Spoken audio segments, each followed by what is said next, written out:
atau baru beli lembu yang mau diuji kekuatannya, atau juga baru membeli sawah harus digarap dan lain sebagainya.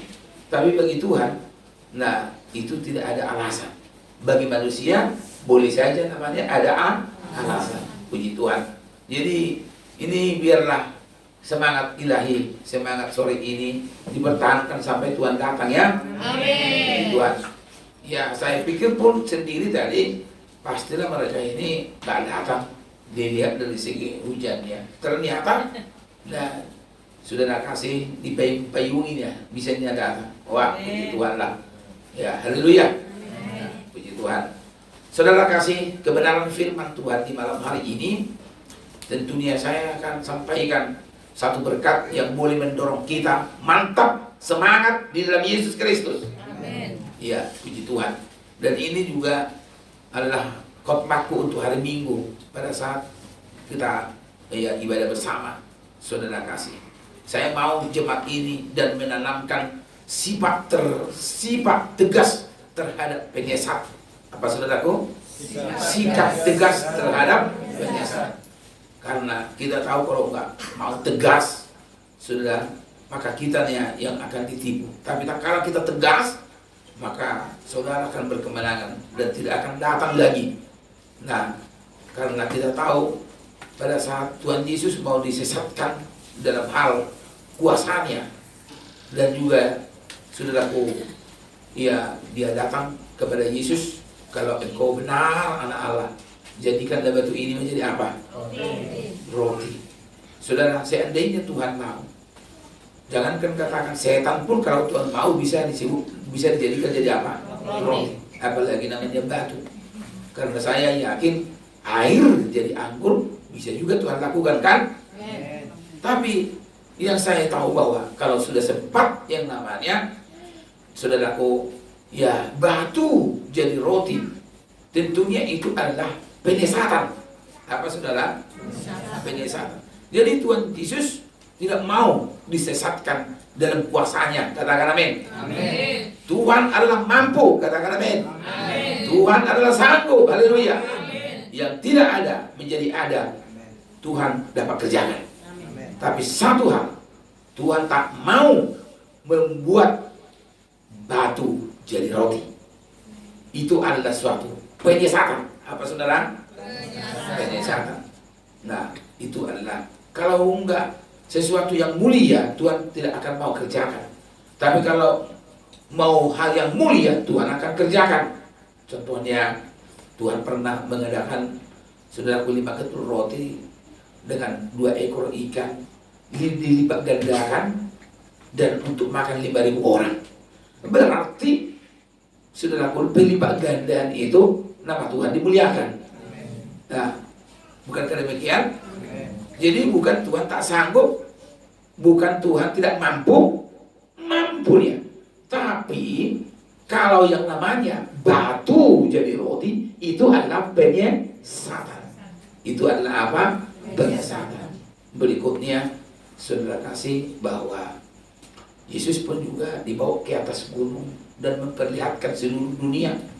Dan iblis tawarkan, kalau engkau mau menyembah aku, seluruh dunia dan kemuliaannya aku berikan kepadamu. Saudara kasih, Yesus mau disesatkan lagi dengan kemuliaan dunia, sedangkan kemuliaan surga ada padanya. Ditawarkan lagi kemuliaan apa? Dunia.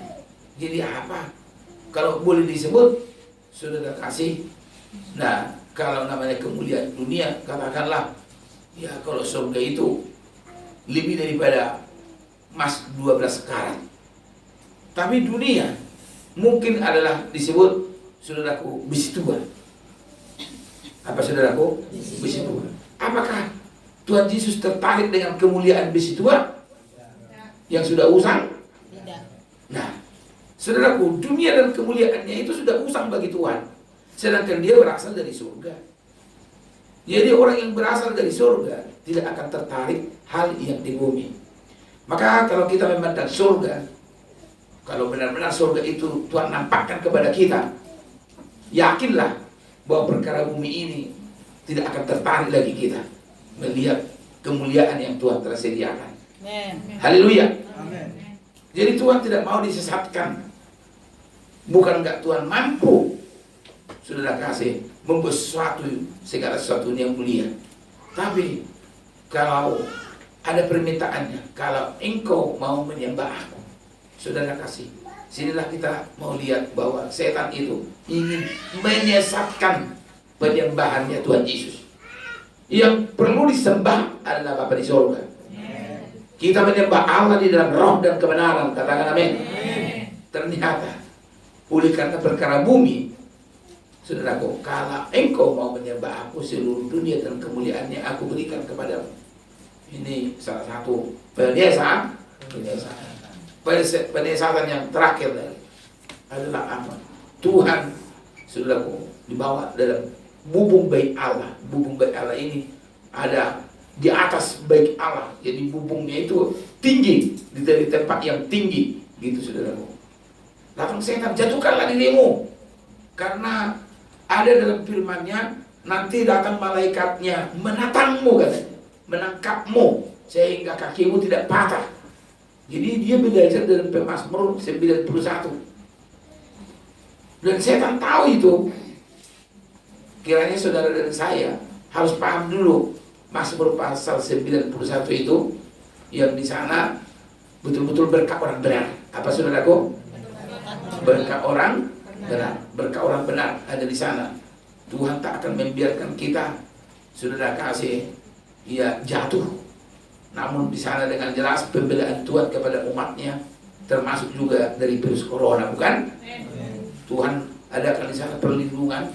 Orang yang melekat kepada Tuhan dan tidak akan mampu, namanya saudaraku, sampar yang dahsyat menimpa dia.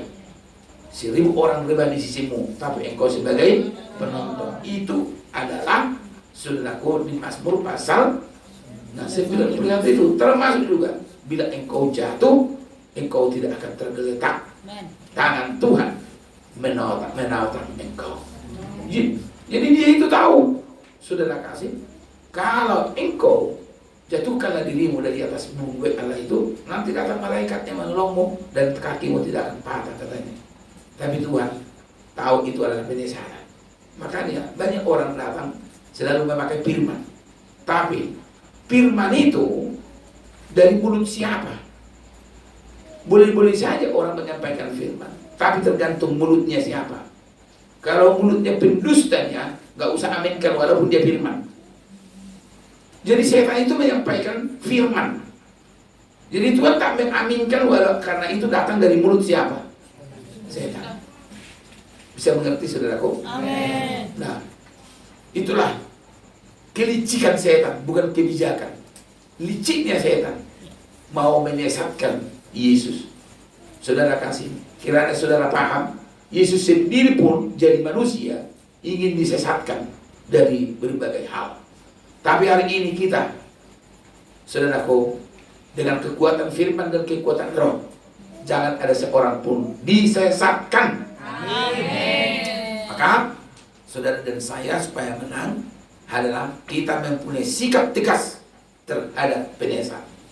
Kita mempunyai sikap yang tegas terhadap penyesat. Katakan amin. Amin. Saudaraku, kita harus bertindak benar. Jangan kita beralasan, wah ini sudah senior ini sudah sintua lama ini sahabatku ini teman lama ini senior, ini orang lama ini. Nah, kalau membawa kepada penyesatan, harus betul-betul kita tegas. Amin. Harus apa? Tegas. Jadi nggak main-main, bukan perasaan. Nah, saudaraku, ya kalau mengantar sembako, terimalah, nggak apa-apa. Tapi kalau disesatkan, harus tegas. Amin. Bisa mengerti? Amin. Kalau namanya mengantar sembako, nah nggak apa-apa, terima aja. Amin. Tapi kalau penyesatan harus tegas. Nah ini, kalau penyesatan ini karena berhubung dengan kerajaan. Kalau sembako kan berhubung dengan perut. Katakan amin. Amin. Kalau dikasih minyak, dikasih telur, dikasih lagi beras, terimalah. Itu karena berhubung dengan apa? Perut. Tapi kalau berhubung dengan kerajaan, namanya berhubung dengan kerajaan disesatkan, kita harus apa? Tegas. Nah, miliki sikap yang tegas. Amin. Jadi kalau engkau tegas, saudara, resikonya memang ada. Apa? Mungkin tak diomongin lagi ke dia, tak akan datang lagi ke rumahmu. Nah itu, nggak apa-apa lah, daripada kita disesatkan. Amin. Tapi kalau kita membuka hati, nah saudara kasih, selalu membuka hati terhadap penyesat itu, dia selalu datang. Apalagi penyesat ini datang dengan tipuan. Nah, dengan cara apa? Jadi dia datang dalam bentuk passwordnya itu apa? Passwordnya untuk masuk Shalom. Apa saudara? Shalom. Kalau namanya Assalamualaikum, mungkin apa? Nah, saudara mungkin nggak respon. Tapi kalau disebut Shalom, pasti saudara respon. Pasti terbuka passwordnya, masuklah. Nah, jadi ada juga Shalom pembunuhan, ada juga Shalom yang membawa kepada kebahagiaan. Amin. Maka miliki sikap yang tegas. Katakan amin. Amin. Oke. Saudara kasih, kenapa saya sebut harus kita memiliki sikap yang tegas? Karena kalau kita lihat kebenaran firman tadi, bahwa ada saatnya kita gereja Tuhan akan berhadapan namanya dengan penyesat. Itulah yang disebut dengan, saudaraku, naga merah, naga besar. Namanya pun naga merah, naga besar, bertanduk 10, berkepala 7, saudara kasih. Dan juga ada namanya ekornya. Jadi kalau namanya berkepala 7, berat untuk menghadapinya. Hanya berkepala 2 aja susah menghadapi. Kalau ada orang berkepala 2, muka 2, kira susah nggak menghadapinya? Susah. Bagaimana kalau berkepala 3? Makin parah. Berkepala 5, makin parah kan? Apalagi tingkatannya sampai dia memiliki berapa? Berkepala 7. Berat. Dan itulah setan. Nggak ngerti kita mau dibawa kemana kita ya, saudara kasih. Namanya pun adalah berkepala 7. Jadi saudara kasih, benar-benar berat yang dihadapi gereja Tuhan, dihadapi oleh orang percaya di akhir zaman ini. Maka saudara, supaya lolos, jangan sampai kita terseret, perlu kita minta dan membutuhkan kuasa Roh Kudus dan juga hikmat dari Tuhan, kuasa dari firman, supaya jangan kita terseret. Namanya pun terseret. Jadi semua yang namanya anggotanya Lucifer, semua anggotanya itu adalah hasil karena diseret. Hasil karena apa? Diseret. Tidak akan ada anggotanya kalau tidak diapa? Diseret. Nah ini, saudara kasih, kalau diadopsi masih lumayan. Nah, bisa saja dia menjadi anak adopsi. Dan tidak ada anak yang dilahirkan. Yang dilahirkan itu, jadilah kita menjadi anak rohani yang dilahirkan. Contohnya, seseorang yang dilahirkan, mulai dari baptisannya, lama-lamanya melahirkan, mengandung. Nggak gampang, saudara kasih. Tapi, orang tak sabar untuk melahirkan jiwa-jiwa, tak sabar untuk melahirkan jiwa-jiwa. Karena Tuhan katakan kita ini dilahirkan seorang lepas seorang. Jadi kalian pun harus dilahirkan dalam Yesus Kristus. Amin. Disebut, saudara kasih, bahwa kamu menjadi ciptaan baru katanya. Nah, di dalam Yesus Kristus kita. Banyak katanya Bapa, tapi hanya satu Bapa yang melahirkan kita dalam Yesus Kristus. Kita betul-betul dilahirkan dalam Yesus Kristus. Haleluya. Dilahirkan di dalam Yesus Kristus. Nah, rasanya sangat panjang kalau disebut dilahirkan dalam Yesus Kristus. Ada Bapa rohani, ada anak rohani. Jadi betul-betul hubungan kita adalah benar-benar antara Bapa rohani dan anak rohani. Kenapa? Karena dilahirkan. Makanya pernyataan Tuhan kepada saudaraku, kepada Nikodemus, saudara kasih, kalau tidak dilahirkan dari roh, tidak dilahirkan dari firman, tidak dilahirkan artinya dibaptis, dia tidak akan melihat kerajaan Allah. Jadi benar-benar menjadi anggota jemaat itu harus dilahirkan benar. Kalau nggak dilahirkan, saudara kasih, lain penampilannya. Nah, kalau nggak ada yang melahirkan, melawan, itu namanya durhaka. Apa saudara? Nah, si Malikundang, saudara kasih. Kalau ada orang yang melahirkan, melawan, memberontak, itu namanya apa? Malikundang alias durhaka. Maka saudara sekaliannya yang benar, bukanlah hasil yang diseret, tetapi saudara adalah orang yang dilahirkan. Amin. Dilahirkan. Nah, dilahirkan. Puji Tuhan. Haleluya. Jadi kalau boleh disebut sama dengan Mama Yesua ini. Nah, mulai anak gadisnya itu bersama dengan kita. Bukanlah saudaraku diseret dan menjadi jemaat Tuhan di tempat ini. Jadi kalian bukan jemaat panikulan, jemaat Tuhan. Kenapa disebut jemaat Tuhan? Karena darah Yesuslah yang menebus engkau. Amin. Bukan darahnya Pak Nenggolan, tapi darah Yesus. Maka setiap orang yang telah ditebus oleh darah Yesus, setiap orang yang dilahirkan dari Yesus Kristus, berarti adalah milik Yesus. Siapa saudara? Milik Yesus. Milik Yesus. Nah, puji Tuhan. Saudara kasih, saya mau sampaikan kepada kita bahwa sikap kita kalau berjumpa namanya dengan penyesatan harus tegas. Harus apa? Tegas. Oke. Mari kita lihat dulu, saudaraku. Nah, tak kala jumpa rasul dengan rasul. Apa saudara? Rasul dengan rasul. Ada juga rasul yang salah, ada rasul yang benar. Nah, jadi jumpa dengan rasul. Lihat dulu nih, ada 5 jawatan. Berapa? 5 jawatan ini. PA dulu kita ya. Nah, Tuhan mengangkat 5 jawatan untuk melengkapi orang-orang kudus. Salah satu namanya rasul. Inilah namanya rasul lah. Ini rasul.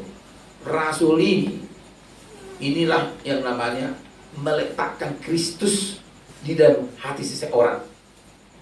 Nah, dasar itu diletakkannya menjadi orang percaya. Percaya benar, dibaptis, penuh dengan Roh Kudus. Itulah dasar kekristenannya. Jadi Paulus ini betul-betul berhasil membuat orang yang tak mengenal Tuhan mengenal Tuhan, irintis hatinya. Itulah namanya rasul. Bisa mengerti? Itu rasul. Apalah rasul ini? Rasul itu artinya rasul. Nah, bukan rasul Allah, tapi itu bisa juga. Nah, yang diutus. Rasul itu katanya apa saudaraku? Yang diutus. Itu artinya ya, diutus Tuhan. Jadi diutus membuat orang betul-betul saudaraku percaya kepada Yesus. Dari yang tidak percaya menjadi orang percaya. Nah, itu namanya ada pelayanan kerasulan. Seperti itu ya, rasul. Nah, jadi kalaupun mungkin orang percaya hanya tinggal meneruskan, tetapi dia itu menjadi percaya. Kalau dulu gini nih, kalau disebut rasulnya orang Batak, pernah dengarkan Nomensen? Jadi orang Batak itu dulu penyembah berhala. Apa saudara? Kalau Bataknya si Pilibeku. Apa saudaraku? Tapi siapalah yang pertama mendatangi daerah Tapanuli itu? Nah, sebelum Nomensen ada, tapi kurang berhasil dan dia mati syahid. Tapi dilanjutkanlah namanya dengan orang Nomensen. Nomensen inilah datang ke tanah Batak dan masuklah dia menginjili. Nah, upung-upung, marga tubing, marga ini di daerah Tarutung sana. Dan sampai mereka berbalik menerima Tuhan. Jadi waktu di zamannya Nomensen itu belum sepenuh disampaikan kebenaran seperti kita ini, meninggallah dia. Nah, jadi bukan karena istilahnya pengajarannya saudaraku nggak kesampaian, begitulah. Nah, jadi masih banyak hal yang harus disampaikan. Nah, sedalam perintisan itu ya lamanya mengubah orang Batak itu. Bayangkanlah dulunya penyembah berhala. Nah, puji Tuhan. Bisa mengerti? Dirintislah sampai ke tempat yang lain. Nah, contohnya, nah kalau namanya ke Manado, ke arah seperti Ambon, sistemnya berdagang. Apa saudara? Berdagang. Lewat perdagangan, nah masuklah ke Kristenan. Tapi kalau namanya Kedaera Tapanuli itu murni bukan karena perdagangan, tetapi adalah benar-benar perintisan memperkenalkan nama Tuhan Yesus. Dan berikutnya pendidikan. Apa saudara? Pendidikan. Makanya banyak misionaris dikirim seperti ke Jerman. Nah, banyak orang-orang Batak yang waktu itu disekolahkan, dibawa ke Jerman, misionaris, maka didirikanlah sekolah-sekolah. Makanya ada disebut Nomensan. Nah, supaya itu sekilasnya itu supaya tahu kita. Haleluya. Masuk akal mudah-mudahan. Haleluya. Nah, ini rasul, itu kan? Supaya tahu apa artinya itu. Ini namanya nabi apa? Nabi itu sudah menunjuk dosa datang. Nabi. Itu. Ini yang di tengah ini penginjil apa? Penginjil. Wah, ini penuh dengan mujizat. Nah, kalau berbicara nama Yesus, nah segala setan, segala penguasa di udara, iblis, kami tolak dalam nama Yesus. Ini penginjilan, KKR lapangan. Ini namanya adalah gembala. Gembala ini adalah harus tinggal di tempat, mau menikahkan, mau memberkati, mau menguburkan. Nah, ini gembala. Nah, ini namanya guru apa? Guru. Nah, guru. Ya, seperti teologi yang mengajar apa segala macam. Nah, ini namanya guru. Kiranya saudara, semuanya ini adalah untuk melengkapi orang-orang kudus. Usuk kau selai. Oraha. Rasul. Oraha. Nabi. Orang kini. Ini misalnya. Ini. Guru. Kelima jawatan ini adalah untuk melengkapi orang-orang kudus. Haleluya. Oke, puji Tuhan. Nah, saudara kasih, luar biasa Tuhan melengkapi kita. Nah, luar biasa Tuhan melengkapi kita. Maka rasul dengan rasul jumpa. Nah, ada rasul yang salah, tapi benar-benar dia tegas. Mari kita lihat rasul yang salah. Nah, haleluya. Jadi kita harus tegas ya. Kalau ada sesuatu yang salah walaupun rasul, nah, saudaraku, rasul dari seberang, haleluya. Nah, saudaraku harus tegas. Ini juga harus tegas. Mari kita tengok. Sama-sama dulu kita baca. Kalau Galatia pasal 2. Galatia pasal 2. Ayat 11 sampai dengan 14. Ayat 11 sampai dengan 14. Galatia pasal 2. Ini jumpa rasul dengan rasul.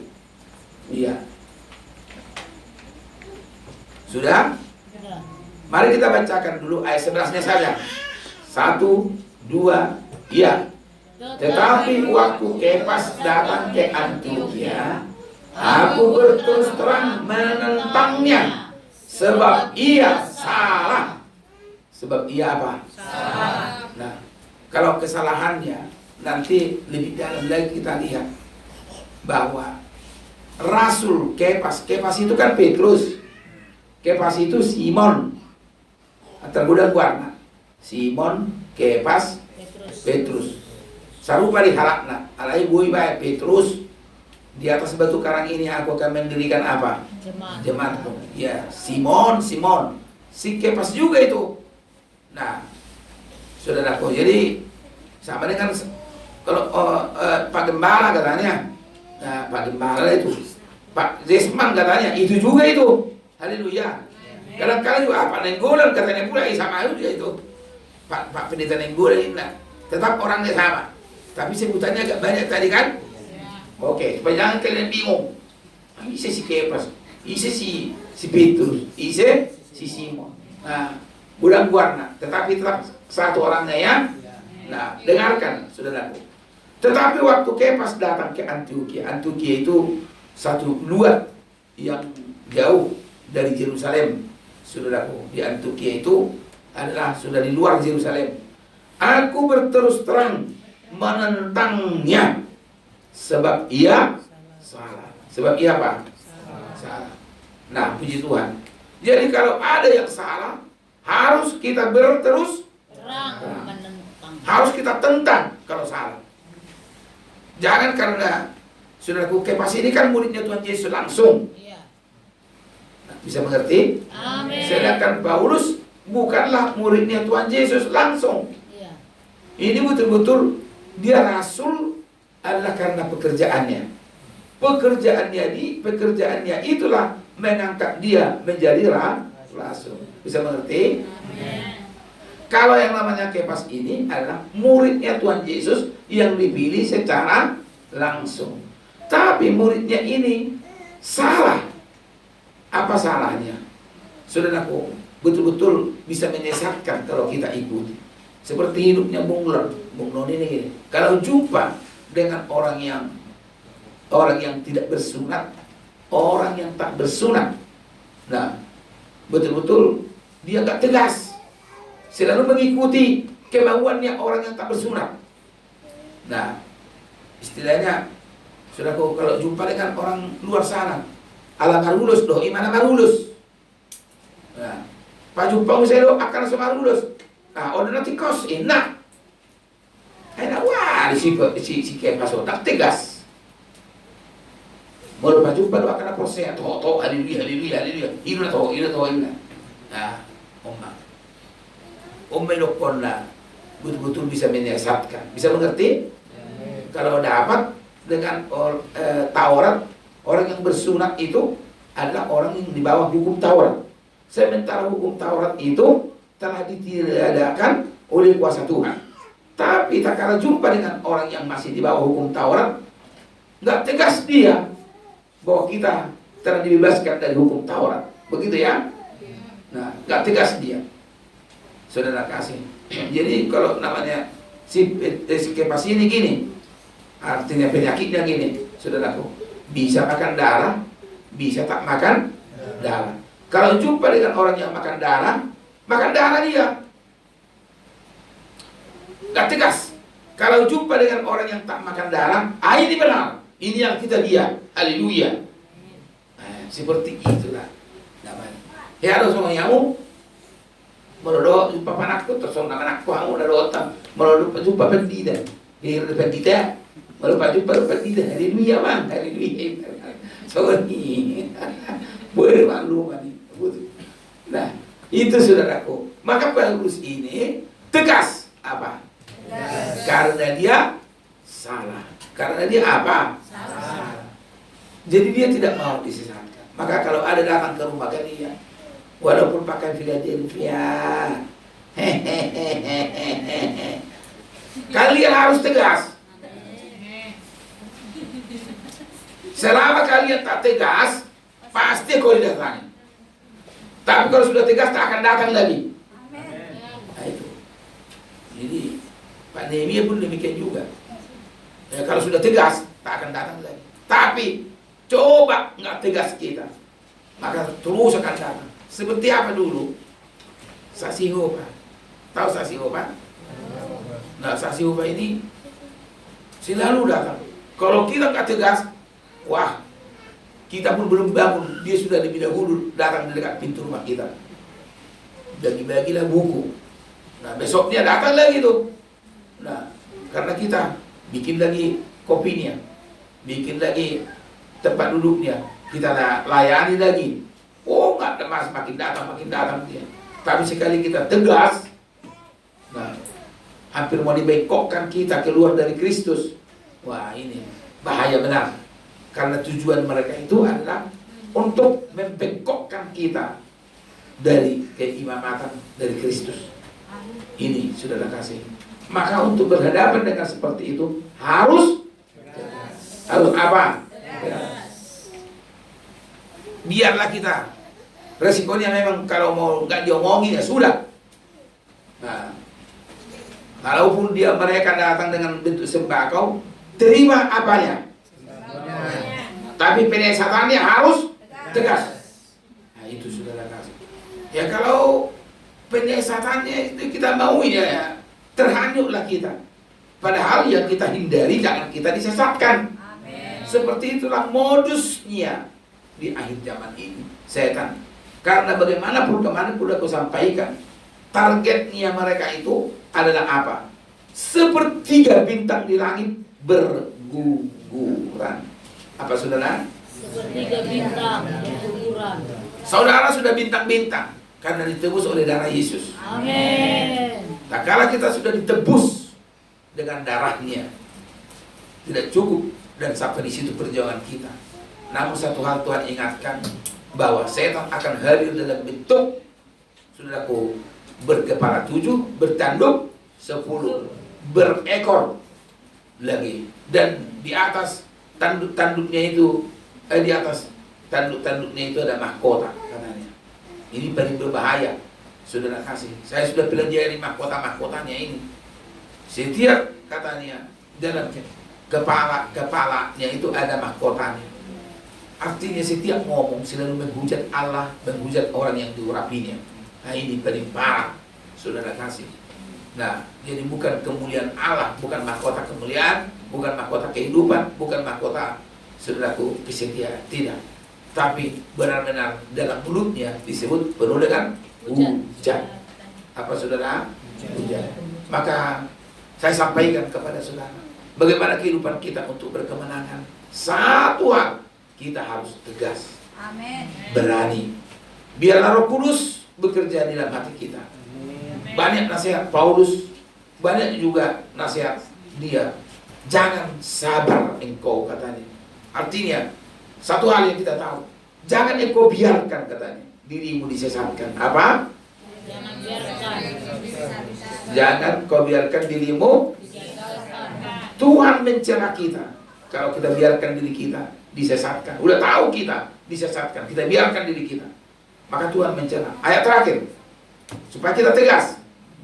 Jangan sampai kita dicela oleh Tuhan. Amin. Karena kurang tegas, tapi kita tegas. Haleluya. Amin. Ya, apalagi nah di persekutuan kita di Zaitun ini. Nah, mudah-mudahan semua